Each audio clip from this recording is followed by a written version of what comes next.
national audience. The Dolphins in town, and Coach Mark Sanchez just has not been the same player that we saw in the first half of the season. He's not, and he's in a little bit of a slump right now, and that'll happen to a second-year quarterback. And right now, Rex has got to decide, do you let him push through it, or do you let him sit and watch somebody else for a little bit? There you see it was rocked by Kendall Langford. Quentin Moses comes up with the fumble recovery.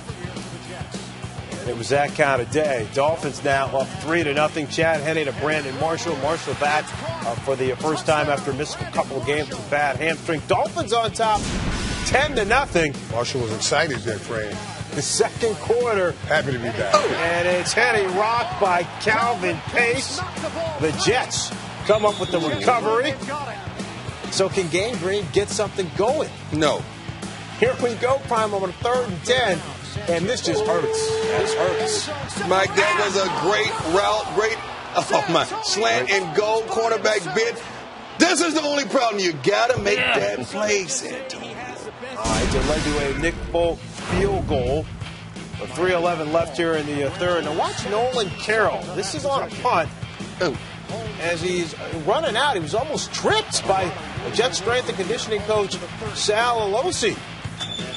Stuck his knee out there. Clearly, more on that coming up in a minute. I bet you that. Carroll was banged up on the play, but he did return to the game. He's fine for that. I want to help my team any way I can. Jets still trailing 10-3. It is Sanchez to Santonio Holmes who lays out. He made up for that drop right there. Yeah, that one didn't get away.